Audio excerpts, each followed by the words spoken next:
it's just everyone have their own ways and their perception of certain things, and that's their learnings. I don't look at it now. If somebody was to point at me and say, "Hey, you're black," and you're stupid, you don't know what to do, and I was like, it's okay, man, that's what you know about me, that's okay, that's your opinion, that's fine. I don't go around and get violent about it or get upset with it. I'm just aware that you're gonna come across that.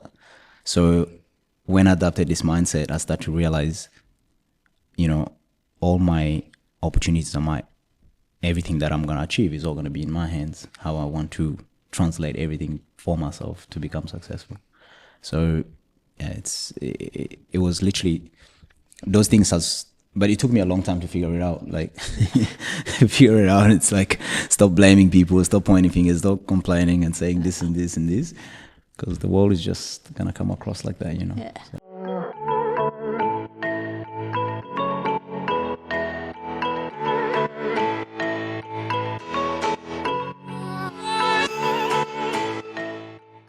Lawrence Shuruma, welcome to the Inside Edge podcast. It's pretty cool to have you on. We met years ago, like 2019, and you're stuck in my mind ever since. Not because you're some superstar, Yes, because of the energy that you brought, Yep. despite the journey that you come from. And I really think that the listeners will be super engaged in this one, because it shows that nothing is impossible, literally. Like you've worked your butt off, and where you are today is not by accident. It's actually quite methodical. Yeah. And I'd love to unpack some of that and give some value to the listeners as to how they can start on their own journey too. So before I get into that, I want to know more about you. That's it. So where did it all start? Where were you born, and how did that journey come across to Australia? Well, my name is Lawrence, obviously. I came here in 2007 with my mom. My mom is a single mom. She's got 7 kids. I'm the oldest, so that includes me. So we came here, and then it's just for us to find a better place and things to do. And as any mother will want opportunity for the kids, and especially when she doesn't have a father figure in a partner. So we had the opportunity to come to Australia, and from there I've been here most of my life. I love how you just brush that off, like, single mom, 7 kids, came to Australia, moved to a new place. That's it.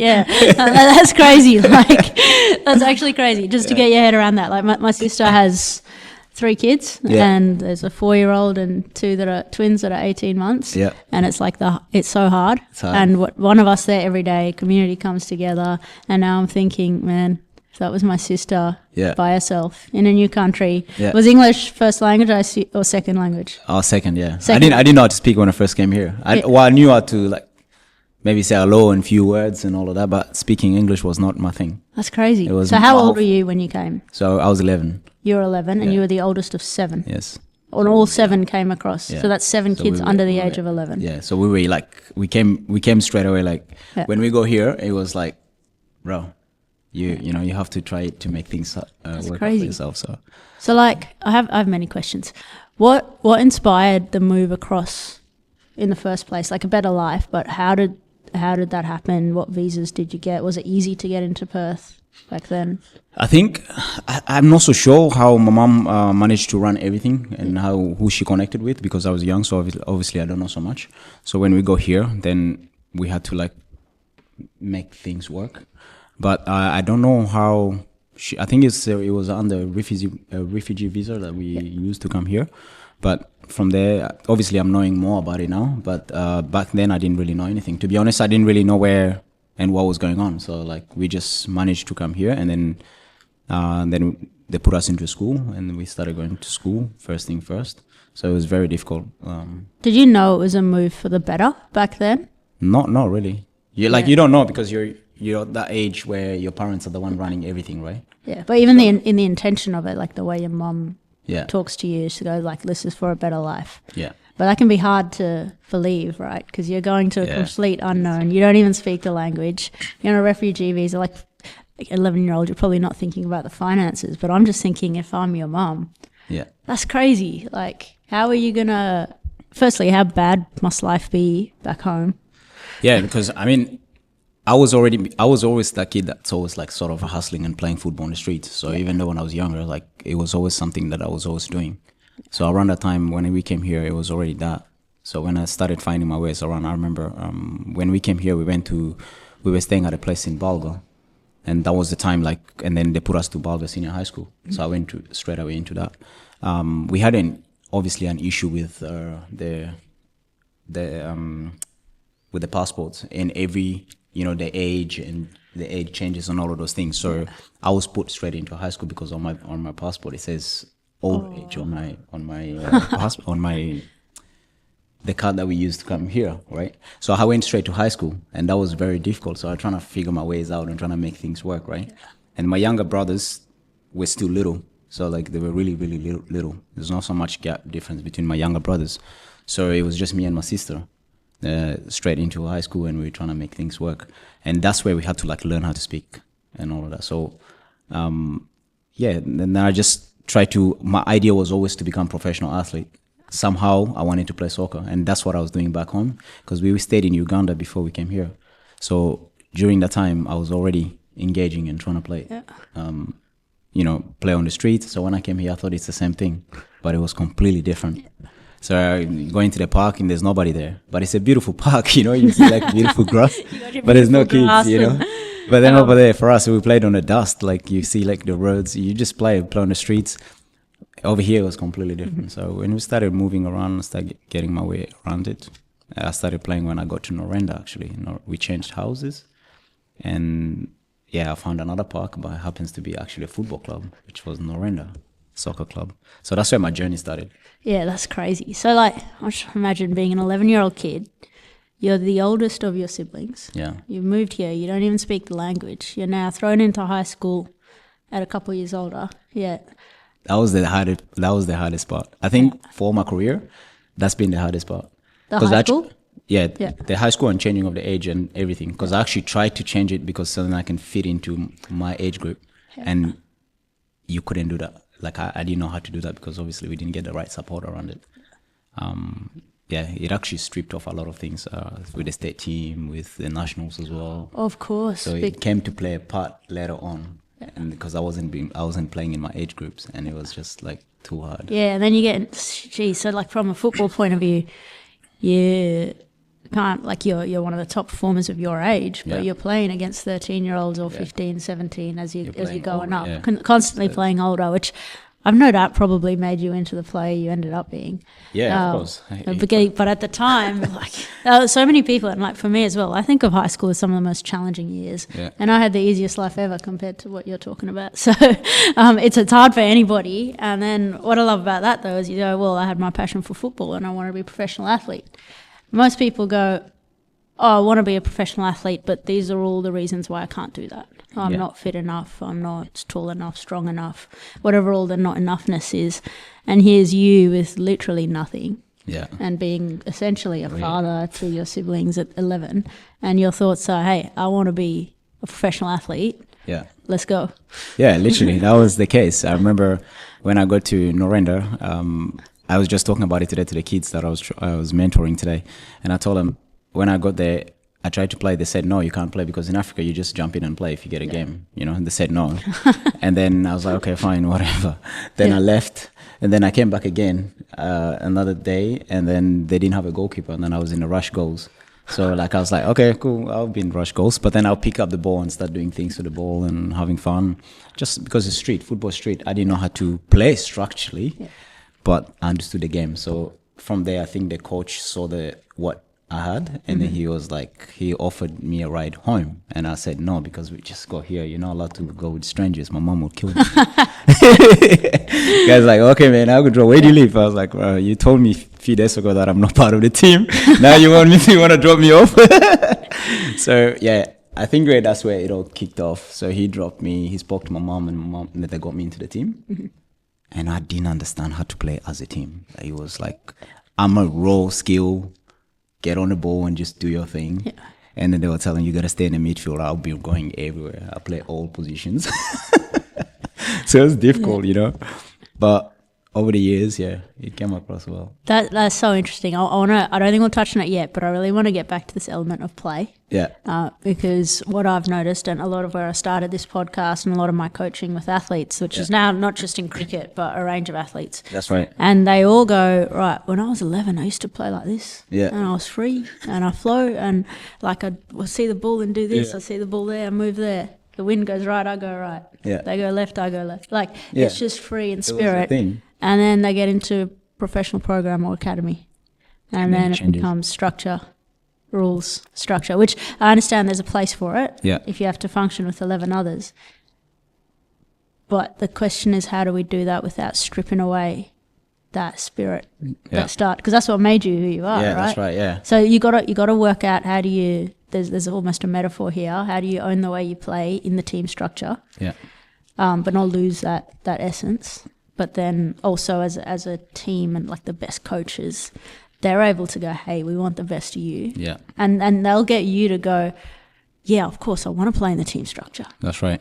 And that's where I want to get to, but not yet, because we're still at 11-year-old. Hold on to the best. Hold on to the best coaches, because you mentioned something there. You said the best coaches. Yeah. And it only takes the best coaches to identify the best players or the players who got raw skills that will utilize those power and those qualities to that advantage, and not trying to completely change the player around. That's it, right? So but it takes the best coaches, because the best coaches work with the player. Yeah. But there's other coaches who just want to work on what they believe and not worry about unless the players are on board with them, they will monitor, they will keep them. Yeah. If the player is not, they don't have the capability to see outside of their own philosophy and their own ways of playing, so that affects that. Yeah. And I guess we can kind of go there now, to be fair, we're because we are there. I love it. So this is what it We is. are there. Well, it links nicely because it's that age that you're at. And I know I don't want to talk only about football today, but that's almost the module or the capsule at which you've ventured into the country, and it was your passion at that age.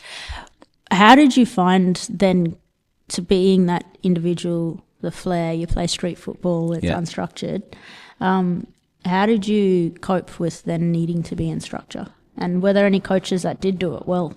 Yeah, the good thing is because around where I started playing as a junior, so I was playing under 13s. So then it was all good. Like I started to develop there quickly, and then I quickly realized that in order for me to actually play, I need to adjust.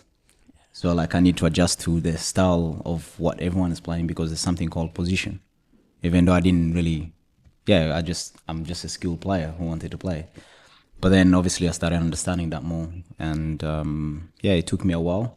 I remember to a point that my coach at the state team level used to wear a hat on me, so then I can like focus on scanning, because I never used to scan when I turn. If you play soccer, if you're a midfielder, sometimes if you just turn, you get trapped and you lose the ball all the time. Yeah. So scanning has to be like a habit. But for me, because I played on the street, we don't really pay attention to all of that. Nah. You just you turn, you get hit, you get back up again, and you go again. You lose the ball, you just need to fight and win it back. That's what it is. But they were preventing me from doing that. So I had to adjust in a way. Like I think my attitude has always been around the time has always been like, you have to adapt to what it is that you want to do. Like I'm here, first of all, being here, not knowing anything, and going out there by myself and trying to play and fitting into a random team, people that don't look like me, completely different. That's already, I'm always looking to improve myself, and I don't really care how it turns out. If I get rejected from one, then I go to another. So I believe around that time, if they said like, you can't play because you don't know how to play in a structured sport, whatever, and I will have probably like find a solution to it. Yeah, you find a solution. So you've always been like that, where you get the challenge and then you find a solution. You get the challenge and find a solution. I only have me. Like my dad died before I was born, so like I don't really have that father figure who's gonna like guide me and push me out. So like I got my mom. My mom had to take care of the rest of the siblings and take care of herself too. So at the age of 13, I was already like, I accepted it already. I think that's the time I actually accepted. And I said, like, if I'm gonna play soccer, I'm gonna find my way there. Yeah. In Australia, it's completely different. Yeah. Back home, we'll walk like fine, but you're walking with crew. Like you can play, you're playing as you're walking. Like pretty much. Yeah. Because every little area you go to, there's some people playing. There's someone playing. Yeah. Then you just go. But Here, you can't just go anywhere. You have to like catch the bus, train, and find your ways around. And you need transport. You need money for it. Yeah, well, I was just thinking that, like it's early hard. days, I assume, like your mom's 7 kids, she's not able to drop you at training and take you home, and then She's never been So to you're- my games. She's never been to my games. I wish she did actually, but hey, I don't blame her, man.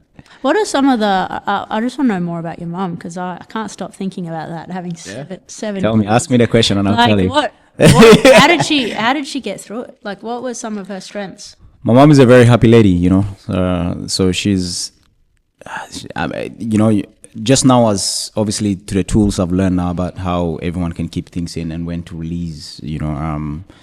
Now I'm getting to understand her character more and seeing who she is. But I feel like she definitely have a lot of good intentions. She's very protective lady over her kids, so therefore she didn't tolerate a lot of things from like a man or somebody who didn't take care of her kids in the way that she would want. So then that way she would just decide to take it on herself. So she's taking the responsibility, and you know, from the she got married with my mom. She got pregnant really young, and then obviously my dad passed away. So she from there on she just kept on probably like building her life and trying to find ways how she can take care of me. And then she started having more kids, and then she started taking on that responsibility. If they're not there, she show up for them. And I think she's very just a happy person. She likes to dance, likes to take care of her kids. That's it. How did you guys get by financially? So we came here, like, obviously, when you have a few kids, I think the government obviously does well to take care of those ends of things.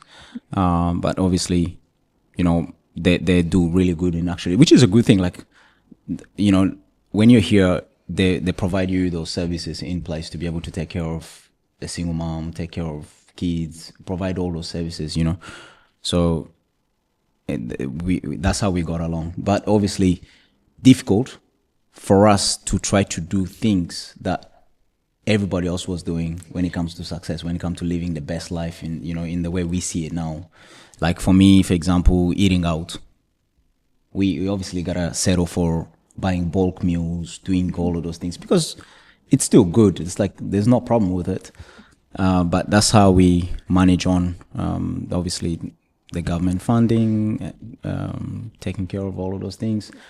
But for me, I just knew there was always food in the house. Like, at times it will be difficult for me as an athlete trying to go to many places because obviously I have to eat what my family is eating, right? And then if you come home late and there's no food, right? So and then you wake up in the morning. I remember I used to get $20 for my smart rider. So that was my school fees, that will cover my smart rider for the week. And then that will pretty much.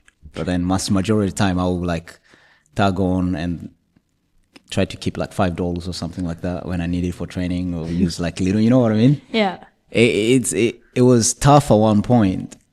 If you run out of money on your smart rider, that's when you see kids jumping on the bus and running out. You know what I mean? Like You don't understand a kid's journey, why they're committing what they're committing, but they're trying their best. Like mine on, for example, I got caught up in like shoplifting, doing all stupid stuff because I just needed the latest boots or I needed a new shirt for games or whatever. But during that time, not having the right mentor and the right guidance, because I'm seeing all these kids having what they're having and I want those things.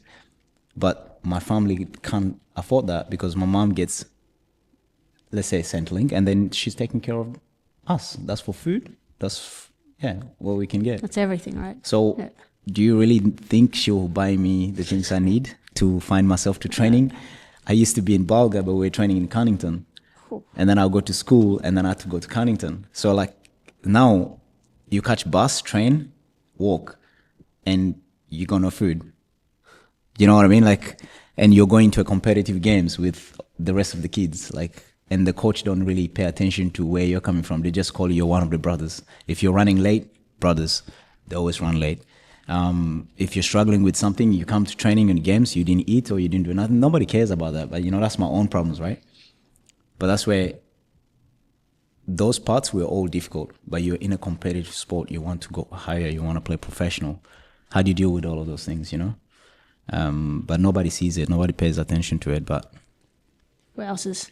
So there's something there that stands out for me, and it's a concept of generous assumptions. yeah, Where so quickly we judge. You see a young kid, maybe from an African background or Indigenous background, steal from a shop, and we go, "Gee, bad person." Bad person. And you jump to the conclusion, and recently in my work I've been doing a lot in the diversity, like how it happens from the brain, neuroscience point of view, and why is it that we're so quick to judge as well. But there's one question that cuts through all of it, because it can get really complex, and it's actually not our fault that we jump to conclusions, because Definitely not, our brain is wired on shortcuts. Yeah. It's actually part of our wiring. Yeah. But we have to be more conscious, and the way we can be more conscious is by asking the question, what's the most generous reason for that behavior? Yeah. And when you do that as a leader, and when I say leader, you don't have to be like a coach or like anyone. Of course, as a person, when you ask what is the most generous reason for this Yeah. person behaving that way, Yeah. I think your story is such a good example of, like, gee, you hear you got no money, you got no food, maybe you're late for the bus, or you just missed the bus. That's why you're late to training. Yeah. Your outputs might be poor or lower than normal, not because you're lazy, Yeah. because you literally haven't eaten Yeah. and you're stressed. Yeah, of course. even though if I don't know what that around the time, you don't think of it like it's a stress, but it's just like it is actually what's going on, but I just don't know how to explain it. I don't know how to process it as a young person, and I see that a lot when we talk about resilience. Some of these, the Africans and everyone that's coming from that has literally a lot of. They've come through a lot, but they don't understand what this is, what work they've put in to actually find themselves in that position, and the resilience come in. It's crazy. But yeah, going into that, that's exactly what it is. So it's just everyone have their own ways and their perception of certain things, and that's their learnings. I don't look at it now. If somebody was to point at me and say, "Hey, you're black," and you're stupid, you don't know what to do. And I was like, it's okay, man. That's what you know about me. That's okay. That's your opinion. That's fine. I don't go around and get violent about it or get upset with it. I'm just aware that you're going to come across that. So when I adopted this mindset, I started to realize, all my opportunities are everything that I'm going to achieve is all going to be in my hands. How I want to translate everything for myself to become successful. So yeah, it was literally those things but it took me a long time to figure it out. Like figure it out. It's like stop blaming people, stop pointing fingers, stop complaining and saying this and this and this, because the world is just gonna come across like that, Yeah. So. Well, there's some fuel there, right? Like, why are you continuing to show up? Why are you continuing to learn? You say it took you a long time to get there. That's part of the journey, right? Yeah. But there's a fuel underneath. There's some sort of desire there that I think you're born with, in a sense, of be like, no, I'm going to learn. I'm going to get better. You're going to stuff it up heaps, right? Yeah. You're going to mess it up. You're going to point fingers. But that fuel, like, how do you conceptualize it? Is it purpose to you? Is it an inner fire? What is that? I think it's mainly for me. For a long time I've always questioned what would my dad want me to become, or what will he want me to be. So I'm gonna go for everything. So because I don't know, I just want the best. So since I don't know it, I'm not aware of it. He died before I was born, and then obviously, then I saw football as one of the things that I really wanted to pursue, to play for Arsenal, play for big teams, represent Australia, do what I have to do, right? So when those things didn't come across the way I wanted it to be, I should easily just like stop and say, I don't want to do this anymore. It's, I didn't achieve those goals. But I found another thing whereby now it's more, the purpose now is to use my story, share my story, inspire and motivate other people to see their stories through my stories.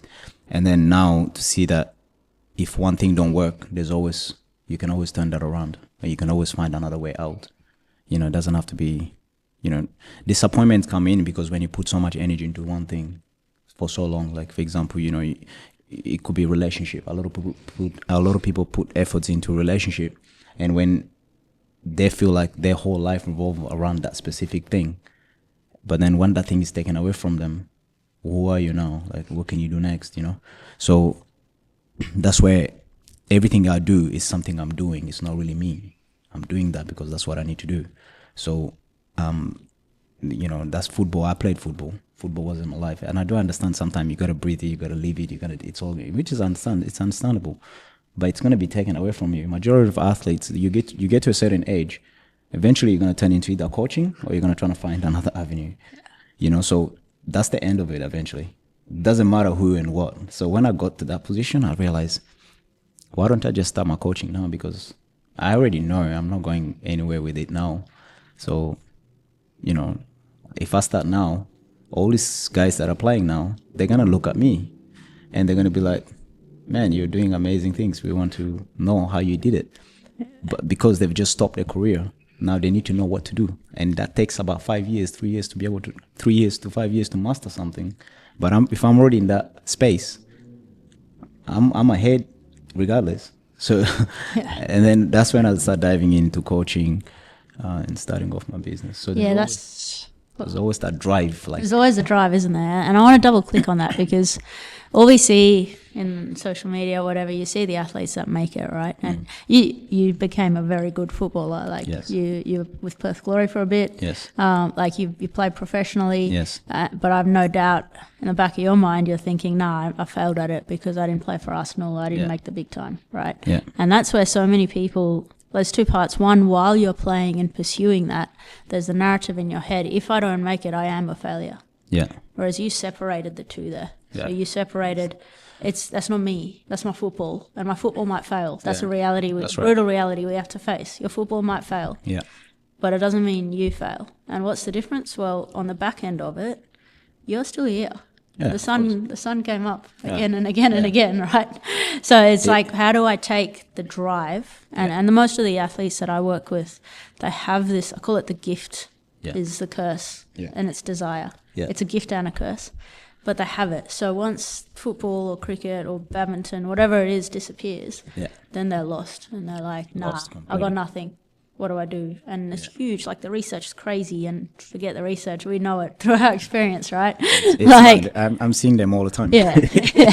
So you just, like, it's so hard to step away. But I think what you mentioned there is the crux of it. If we can separate, this is something, I'm going hard at it and I'm going to get all involved, but the I am is still there. Yeah. So, like, the I am footballer, take football away, I am still here. Yeah. Right? It's a big thing, and people don't understand it. That's why we break it out down into all of those concepts. It's like, once you do that, the moment I stopped football, everyone is like, yeah, I did football, bro. That was my thing. I was doing that. Not saying like, because I was actually very talented, like literally uncoachable, crazy, will do whatever, didn't care. But you're talking to me, I'm the guy that's talking to you while I'm playing. Like, I want come get a ball in, come on, and that was just my style, and then I enjoy that. If I want to destroy you, I'll do it. Like, it's just, and the more you annoyed me, the more I get, the better I get, like, it was just like that. So, and that was the attitude then. I want to get that back though. That's like hard, so that was that thing. It's like that you get that. Yeah, man. Yeah. When somebody tell you no, like, for example, if I was to be cut or if I get dropped from the team, and then I'm like even more hungry, Yeah. And that's why people forget you got all those things in you as an athlete, and if any athlete who managed to bring that onto the new world, to the world that you're gonna retire and settle with, become who you are now. It's literally, it's magical. It's crazy. Well, I think you can do both at the same time, right? Like, so if you are currently playing football, I don't see why you can't channel that into something else at the same. Of course, it won't be at 100%, but there's no reason why you have to wait until you're retired or wait until you get dropped to then go, oh, now what do I do? No. Like, you started coaching while you were playing. I was still playing, yeah. Right, and now that's given you the legs to get where you are today. And I found a quote that you wrote on an Instagram post. You should check out Lawrence on Instagram if you're listening. But it said, "Growth saved me. It gave me the tools to face my demons. take ownership and to build a mindset Yes. that I needed. Yes. Can you talk a little bit more about that and how that applied specifically to like, right, football's probably not going to happen here, and how does that channel into, as you're known now, Mr. Eagle mentality? Well, I feel like, I break it through with the ego mentality. It's all about understanding who you are, separating yourself, and cutting through and building yourself a new way of living, and that's why the ego mentality come about, because I was hanging out with people that would potentially put me down or things that wasn't serving me anymore. And then they thought that was our path and that's the way we were going. And then when I sat down to really question it, we weren't going nowhere. And then so like ego mentality was all about just separation. It's like, this is the thing now. All of those things that I've learned, everything that I've learned, how can I bring that into a new field? The coaching aspect of it came about with that.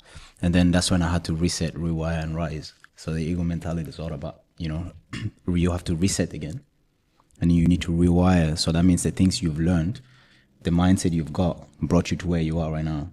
But the next phase of your life and where you want to go is going to require different attitude, different mindset, different rooms. And then all of a sudden I have to figure that out.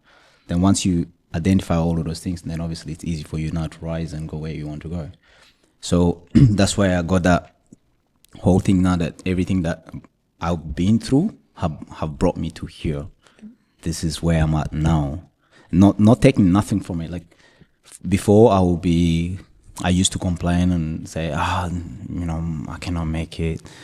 It's hard for me. I don't know how to speak. And, that leadership session we did, that thing there stressed me out. So that was crazy. Like for me to be in that was, I think, my biggest lesson learned, because I was in a room with so many different people. And if you were to ask me if I was in that session, I was panicking when they would say, we have to read this and we have to write this. I was like, bro, I don't know how to read and write properly. What's going on here? So, but then when I realized that my skills were also needed in that group as much as, the reading and writing skills was needed. So then that day after the whole leadership session, it gave me a whole different perspective of living life. I was like, man, I'm needed in this world, man. It doesn't matter what it is. Wow, that's really I cool. can go to another level. I can like literally be in a room. I can speak in front of lawyers, CEOs. It doesn't matter now. Like I was just like, it's done now. It's confirmed to me that I don't need my skills are needed, because the guys who are lawyers don't have my skills. And me being me, we're feeding off each other here. So we need each other. So, yeah. So what are those skills that you have? Like just the personality, the persona showing up, the branding, the attitude on not giving up, not just sticking to one specific thing and feel like this is it. Being able to fit into any room, adjusting according to the situation, working hard under pressure, overcoming. You know what I mean? Like all these things. Not because I can go into a room full of successful entrepreneur millionaires, right? And I can fit in there so easily. And I can go into a room like right now today, I was speaking to disengaged students. I just came up from that. There was 30 kids there. And those kids, they have their own belief and set of beliefs. And then how do I bring myself from there to here and literally sit down with them and have conversation with them? If there comes to that point of like understanding the kids that are out there running. We touched base earlier. Yeah. Why would you judge a kid who's doing something from your own perception and your own belief, because they can never be in that world? There was a thing I read one time where it's a school. You have kids who are like shouting and being very dramatic, and you have a group of other kids who are like very smart, and it's and then the lady's like, these kids are so loud, they're so annoying. Why are they so, why are they speaking like that? And this is like one of the teachers, right? And then the janitor comes up and say, you know what? That's who they are. That's their language. They're not shouting. They're not yelling. They're not speaking with rude languages. That's just who they are. That's just their language. That's the way they communicate. Get to understand them. You'll know that's their communication skills. So if you're to come up to them and tell them to communicate the way you communicate, they're not going to get it. They wouldn't understand it. They're probably saying the same thing about you. Or why you're here dressed nicely, why you're wearing a tie, you think you're all that, They think of the same thing that you're thinking about them for sagging their pants down and walking rudely is the same thing they're thinking about you for standing out there looking clean, driving your car, Yes. wearing these nice things. They have the same thing. But if you're like the type of me, I feel like I can come in between those two groups and I can create, I can bring them together. So there's where the skills where you can teach both worlds. Well, that's a cross-cultural thing, right? Like, and it doesn't matter what cultures you're dealing with. It's the underlying concept of, hey, I want to get the best out of you. How do I do that? Well, I got to understand you. Yeah. And what does that mean? Who are you? Where have you come from? What's your journey? Yeah. What's important to you? What are the things that you do in your culture? Yeah. And how are they different from mine? And how can we actually work together here? You don't even need to adapt that much. That's what we find. You don't need to change. It's not like someone needs to completely change to fit in. Just a little bit. understanding and going, hey, what do you do for Christmas? What does home life look for you? Yeah. What is oh, cool. That's awesome. That's nice to know. smart. That's it. Like you don't need It doesn't take a lot. It doesn't take a lot. It's a It's like, skill that so many people don't have. And it's crazy. And that's okay. Like you don't judge it as well. You also are just aware and you're like, that's all you know. But yeah. well, from a brain point of view, like if we tie this back to performance, it can be sport, it can be surgeon, whatever it is, musician. If I, it's like the term they use in behavioral science is status. So if I ask about you and where you're from and what you like to do and actually get to know you, I give you status. And by giving you status, we actually see the amygdala, the stress center of your brain, drop out, right? So your stress center, your cortisol levels decrease. I don't need to change anything at all. All I need to do is give you time and genuine attention without being on my phone or that, hey, Lawrence, go do this for me. Like, and it's so simple. And it's one of the tools, as you say, it's a skill set that you got to train. And that's kind of where I'd love to dive into now. I think we agree on so many things. You are... I truly believe performance, I say it a lot on this podcast, but performance is an expression of who you are. And as you said, when I said, what are the skills that you have, you basically just named all the things that are who you are. Right? And that's your profession now. It's to bring that version of you. You bring it to the football field, now you're bringing it to what's disadvantaged youth and your keynote speaking and your coaching. You're bringing the exact same traits, right? Now, what I'd love to dive into are what are some of the skill sets, the core skill sets that an individual needs to build to be able to get to the end outcome, which is understanding who they are, firstly, and then having the skill to express that no matter how crazy the outer world is. So when obviously I dove deep into just understanding what really was my thing and what kept me performing at my best and who was I, first of identifying me as a person took me through all this journey of like learning how to speak, run, being a public speaker, learning how to mentor. And it started off just me being live on my social media and learning everything, right? So I was, I was one of those kids who will have it all. Like they say when it comes to lifestyle, party, enjoyment, everything, man, like you have it. I was the go-to kid. Like, hey, bro, what's going on tonight? Let's go here. Then I'll pull up. Let's get the girls. Let's drink. Like that was me. Like, and then when I started to change that around, I lost so many friends and so many people were just laughing. It's like, bro, who are you trying to talk about mindset? I remember everyone, even my family, was call me Mr. Mindset because that's all I could talk about. Because when I figured that I can talk to myself differently. Because everything I was doing was just to cover up who I am really.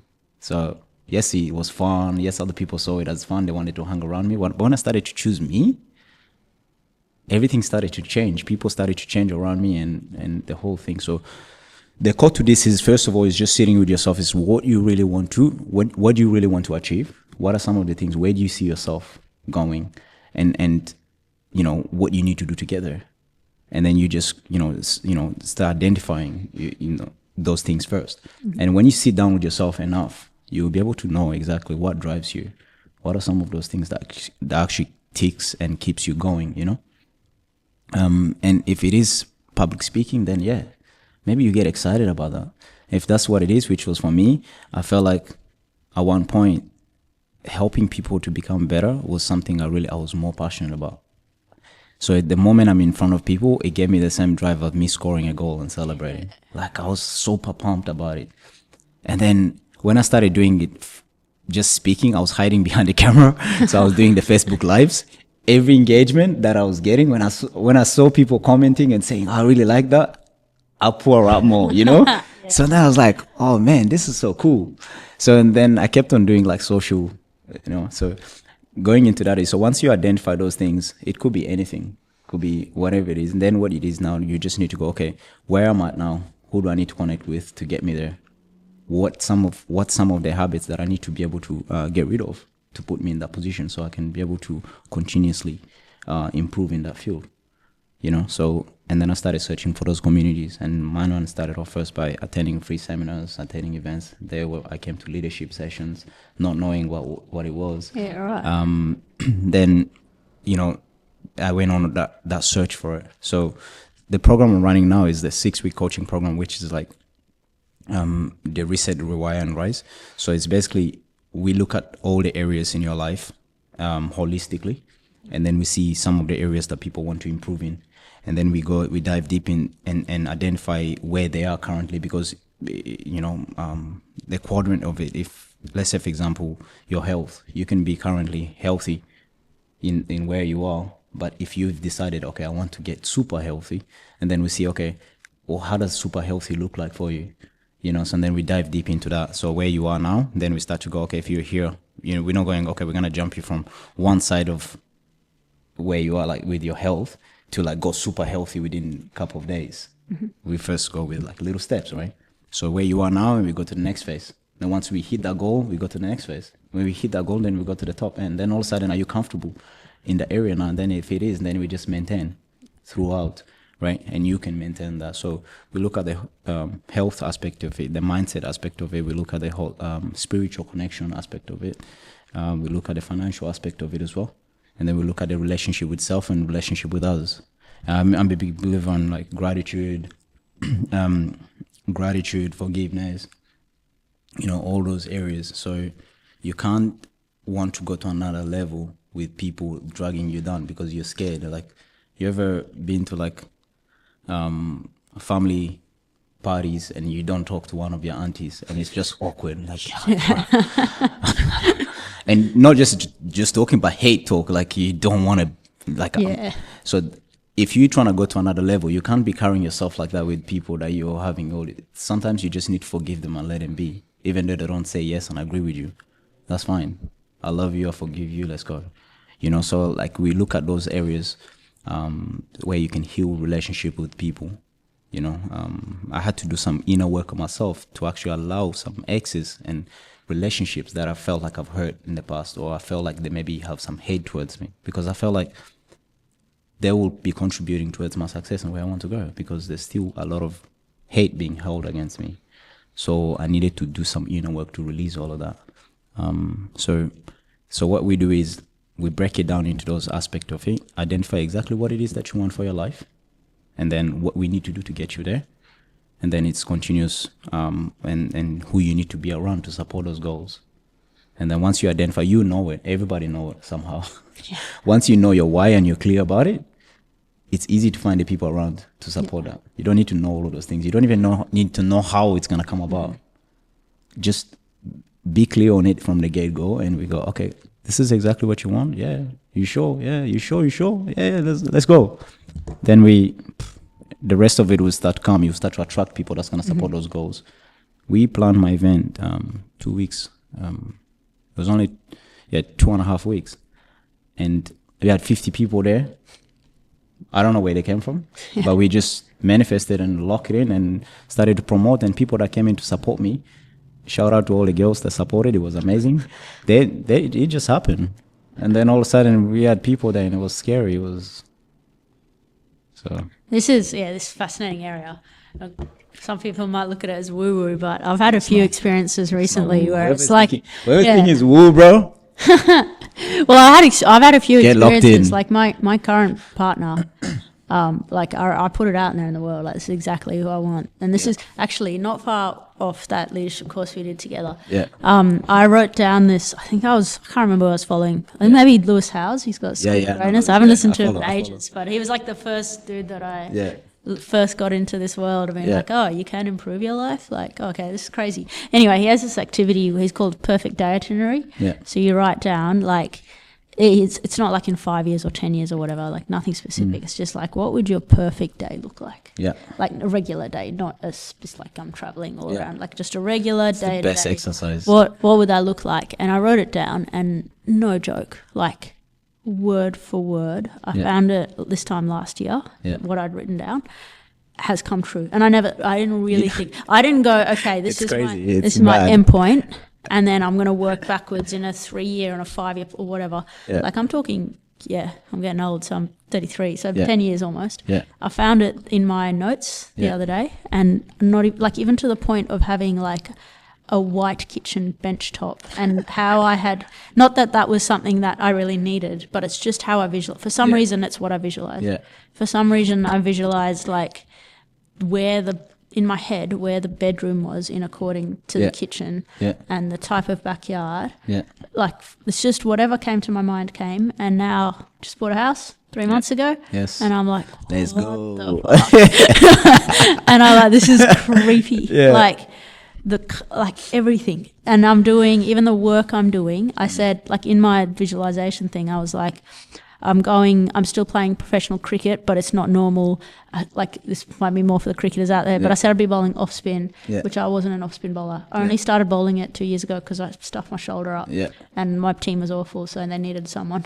Like I was like, what the heck? Why did I remember after I was like, why did I visualize myself bowling off spin? That's bizarre. And so like I was working part-time consulting. I had my own business, and I was still playing pro, and my focus playing though, I wasn't like interestingly, I wasn't visualizing playing for Australia, even though that's what I wanted. I was like, my main thing was I was helping the next generation. Yeah. And that's literally what I do. Yeah. Like I'm flexible with my time. I'm working in a great and I'm like, what the hell is this? This is crazy. I have the same thing. So sometimes people ask me, it's like, bro, you're living the best life. And I'm like, how does that look like for you? You know, like, why you not? You know, like, but you look at it as like, okay, you create that flexibility for yourself, right? It's, once you set up this thing, is not actually woo, man. It's true. It's very true. Like, it's crazy. I was coaching, driving my van everywhere. But every single time I would drive my van, I was using a van to coach and stuff like that. But every time I drive it, I wanted a new car, I wanted like a little bit nicer car. And then, so in my head, I always park it in certain spots. Whenever I see top end cars, like I see the, Audi in the parking lot, whatever, I'll park my car right there. But in my head, I'm like, yeah, we cruise, we park together. Like I played that game for so long. Yeah. And literally, so when I got, and then also with the whole idea of like a house and all of that, I put in my mind as well, simple stuff. Set it up. I wanted to get a house, and then we, put it out there to the world, and and I wanted the way I wanted it as well. I wanted a house that can generate me money. It's an investment. Tap into that. Then boom, there it was. And then I was going this watch here. So I used to go to the shop all the time, to the Rolex shop, and I'll sit there and I'll try it on. I'll take my little brothers as well. It's funny. We try it on, and then she knew. And one day, like the day I got my house, it went up in value. The price went crazy, and then the money was there. And the lady called me. She goes, Lawrence, I was like, what's up? She goes, I got a watch for you. You have to wait for Rolex watches to come through. But because I was all the time in the shop, and she knows me well, so I'll go there and I'll try the watch, and I'll pretend like it's actually my watch and I'm wearing it. So then all these things, like you look at all this little stuff, and people don't understand how powerful the mind is and how you can manifest things into your life when you set it out well. So that's why you see athletes can do these things. You lock them in, you get them to visualize everything, how they're going to perform, how they're going to do it. I've done this with some guys, and you see the results happen the way we've set it out to be. And then sometimes you come back and we all look at each other and like just laugh. Like, what the heck, yeah. Like I've had a few games where I've done it as well. Like specifically against State, where I didn't have a great experience there as a coach, and I actually like came home halfway through the contract. It was not very good, but I remember like processing it. I was like, So signed from the universe, not ready to coach. I still got more playing in me. And I came back forgot about it. Like did this visualization though, and I was like, oh, it'd be so good to smash them all over the place or whatever. But quite detailed. And then last year, like literally exact scenario happened. Like we kicked him out of finals. I had the game of my life, and I was like, I visualized that 2 years ago. Yeah. Like specifically at that ground. It's scary. It was the only thing that didn't happen is I played a dumb shot and I got out, so I didn't get my 100. But That's it. Like sometimes I go like, I'm scared, you know, because I've seen it work so much, right? That sometimes I'm like, ooh, you know, did I wish this idea of me deciding not to play professional football to want to be a mentor? Because after I started saying that, I was getting injured after injury, even though no matter how hard I was trying. It's like the world is telling me, it's like, you said this is what you want. Asked for I'm it. not pushing you there anymore. You said it was done. I even got a tattoo on me, and the tattoo was like, it's now or never. Like when I decided like I'm not playing football, like I got it out because I'm a big believer in all of the things. When I make a decision, it's like done. So I got it out and I was like, nah, it's done. Like that's it. So from that moment on, no matter how hard I was trying to play football, I'll get so fit. And then all of a sudden, man, I'll start to play and I'm looking good. I'm feeling good. Everyone's talking about it again. He's back. Boom. Injury coming nowhere. And then all of a sudden, but then the things or my mindset and speaking and my other business, everything was going the way I wanted it to be, right?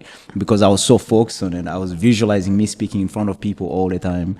I was visualizing like podcasts. I said it earlier when I first came here and I said, hey, I said this year I'm going to be in a lot of podcasts. I don't know how, what I'm going to talk about. But we're here, like, and then literally I was getting like one after another. Would you like to be on a podcast? And not usually, like, I've seen your podcast for a long time, but I've never messaged and say, yo, I want to jump on. And that's what some other people encourage, like, message people if you want to be on their podcast. But then I thought of all those things. And then this time around, I just said, look, I just want to be on podcast a lot.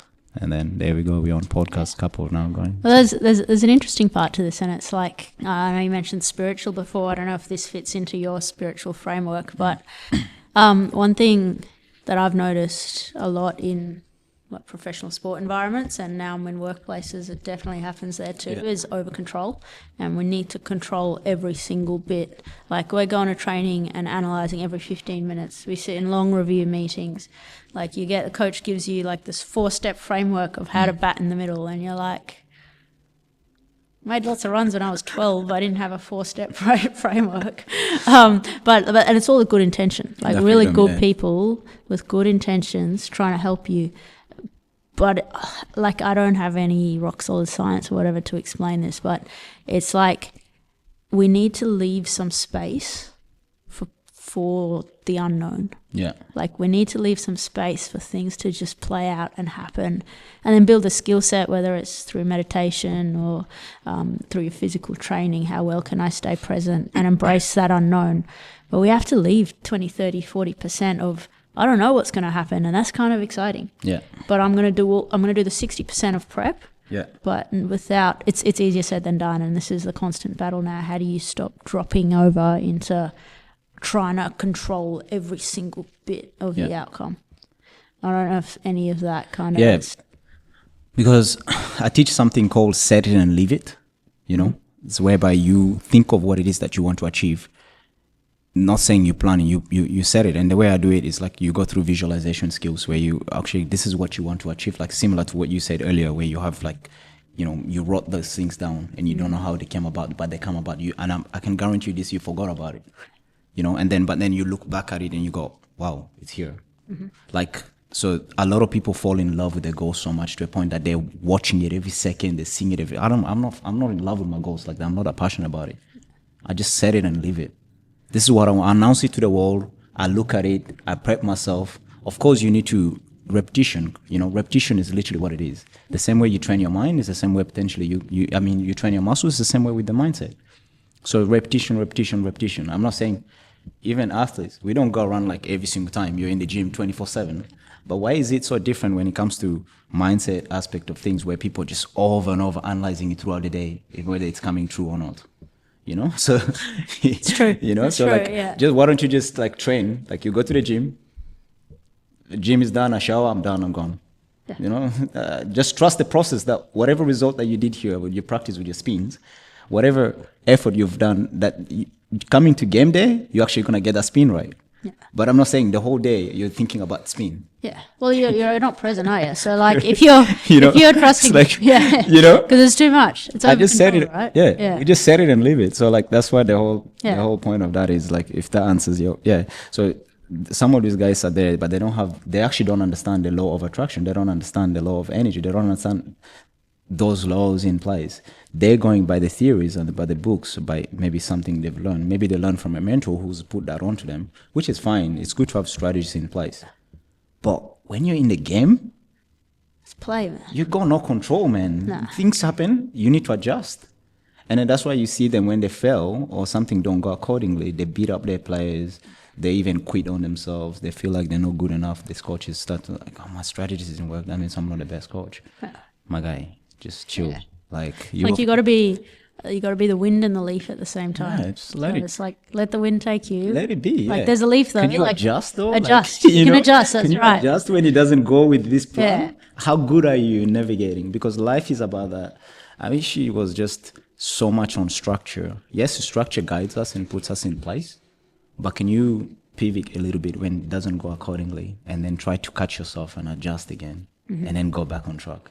But not so many people, they feel like this is how it's supposed to be. Boom. And then when it doesn't go away, depression kicks in. You start telling yourself you're not good. Then it doesn't go, Yeah. So. And you expect the same way from your players. Yeah. Yeah. And that's like more I'm learning, like I'm in the hybrid, kind of like you've moved through it, but of playing and coaching. Yeah. And you realize coaching is just as hard from a letting go, surrender, set it and leave it point of view, because it's sometimes harder because you have less control because that's the people out there that are doing the actions. And sometimes that can manifest in like, we need this to go right. We need, like, you have to do this. You play my way. You can't be your free person. I'm going to tell you what to do and how to do it because it makes sense with my frames. And it's very easy. It's a normal human thing to do. But I do think, like, a lot of why Inside Edge was started was to start having these conversations about whether it's the law of energy or attraction, or how do we get the cross-cultural side that we spoke about. How do you make someone feel like they belong by being who they are rather than trying to make them fit in because that's the way it should be. There's so many elements of this, like we've touched on the story point of view, culture, there's actual skills, and that's mental skill set, physical skill set, fitness. Like there's so many different elements here that people can actually work on and work towards. And at the end of the day, there's still a big part of surrender, trust in a higher power, whether that's God, whether that's just the universe. I don't think it matters as such, but I do think we have to acknowledge that we don't have very much control over anything, and that's sometimes freeing, isn't it?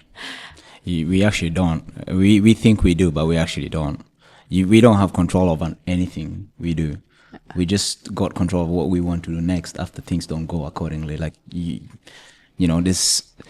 We're shooting this podcast right now. There's a high. If this becomes sort of a success, I don't have any control over what can happen to these things. Like I only got control. I put it out there. That's it, done. And then I hope, like, okay, we go through it. We have the belief that it's gonna come across right. It's gonna trust be in God, what it is. aka will. Just let it be, right? But it's like, if things was to go wrong right now, you'll see like some people will lose it. They'll get so mad with themselves due to the fact. I'll be like, bro, it's not meant to be like that. It is what it is. Next. Like, instead of like saying, nah, that's it. I see people, a few weeks ago, I lost my laptop at the airport. And I didn't know where it was. I don't know what happened. I literally just lost my laptop. And I was like, bro, of course that was like all my things. And then, I just figured other ways out. And I had events coming up. I had all these things planned in place. Did it set me back? It must have gone. But one thing I said to myself was like, this laptop has brought me to here. This is the end of it. Next. Like it has brought me to here. I'm grateful. I'm thankful. What's next now? Let's go. Do you know what I mean? Like, and then whenever I would tell somebody I lost my laptop, I could see the anxiety and the fear in their heads. Like, bro, I'm like, it's not your laptop, bro. It's mine. What do you mean? True. Yes, I want to find it, right? But sorry to get out of the way with that conversation, but it's just interesting. Some of these things. It is interesting. I woke up like my car. I woke up, and then this time I was at my mom's house, and then the car window got smashed, and then my mom calls me. My mom pops into the room. I was like, "Mom, what's up?" She goes, "Oh, you're not gonna believe somebody smashed the window." I was like, "What? Of what?" "Your car, like the whole thing is broken." I was like, "All right, whatever," and just lie back down, start searching the next person that can fix it.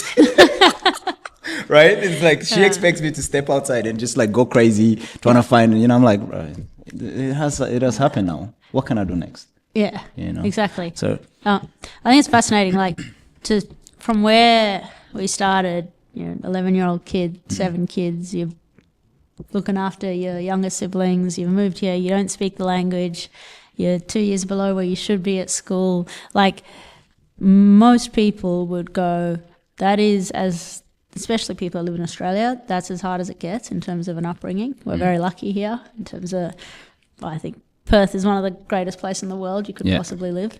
Your story would be one of the most difficult. Yet you're here today, having had this bold vision to be a pro athlete, having gotten a long way with it, but not quite to where you wanted to. Yeah. You've transitioned then into coaching and mentoring. You're running events, you're doing talks, and I think most importantly what the listeners will definitely get from this is that last bit about your window, where it's like, hey, life's going to happen. Yeah. Things are still going to be hard. It's not changing in a sense, but what you can change is you. Yeah. Right, and for me, that sounds like the eagle mentality, right? Reset, rewire, rise. That's what it is. The ego mentality is just pretty much that. So reset, rewire, rise. In all my attitude and my behaviors, is what it is. I don't have any control over the fact that, however, whatever it's gonna come out, but I just control of what I'm gonna do with what comes out. But I have the goals and my ideas of where I see myself going and where I want, what I need to do together, and then I keep working on it. So I don't know. The goal is there, but the ways to the goal is completely different. And whenever those things happen, you just need to quickly adjust. I don't pray for things to happen all the time to me. It's not my attitude, but my attitude is to be able to deal with those things as fast as I can do, not to take too long to adjust, So the ego mentality is pretty much that. Separate yourself from that, reset, rewire, and rise. And it's all in the mind. That's awesome. And one of the questions we ask all our guests to finish off with is, what is your definition of success? I think we are always, for me personally, my definition of success is to seeing everything that potentially seeing another person becoming great through your coaching, through your learnings. Like when I see and hear it from the voice and actually genuinely see them that, hey man, I've come across you and you've got me to come here. And then, for me, I feel like that's just magic because, you play, that means you're playing your part in this world. Yeah. So for me, I just want to be of a service to people. And when I see that, when I see people living that, that's a success for me personally. Yeah, brilliant. And the one thing that stands out to me for you is that a lot of people can say the things that you're saying, but the energy that I feel when I'm around you, and the energy, even when we're on the phone and chatting, and you can just sense that it's so genuine and so from the heart. And I think that's almost become my little filter. And a lot of people say the right things, but when you feel someone with like, when I'm around you, it looks and feels like you're actually thriving, like you are practicing what you preach.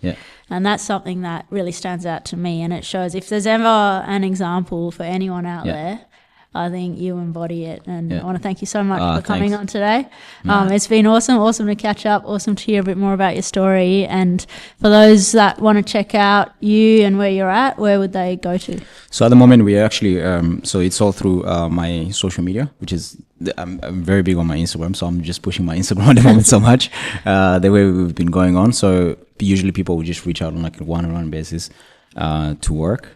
With my speaking as well, it's the same thing. So we are now actually developing things in the backgrounds to put them in place, whereby if you visit my page or website that we're working on, then you can have more about, some tools in place and some things for you to work on, whether you want to plan your goals, whether you want to have me to be a speaker at whatever events that you've got going on. It's there. But for now, mainly just my social. I'm always posting things about Yeah. just the little things, just my lifestyle. I like to keep it just very simple without overthinking about it. What I feel in the moment is what you get. You can't get much from that, you know. Otherwise, this becomes boring, you know. No, it's awesome. Check out your Instagrams. Absolutely, Yeah. like, I follow it, and I swear we connected again. Yeah. And lots of good content too, especially from the thing like you want to surround yourself Oh, with people that level up. yeah. So like that includes, most of us do scroll a little bit. Yeah. So like use the algorithm for your advantage, right? Yeah. So like use that and get the right people coming it's through so your good. feed, and it actually makes a difference. Yeah, nah, that's what I do. Like, usually just follow everyone that I feel like I align with them, and then I like their stuff, intentional as well. You know, the tip is like, if you like something, you just comment on it a few times, even though it doesn't make sense. Just then the algorithm will keep showing it back to you, anyways. So I prefer to see more of a positive things than anything else. Sometimes people send me like things, and I'm like, bro, I'm not gonna react to this because I know what's gonna happen. Yeah. Then it's gonna mess up my algorithm.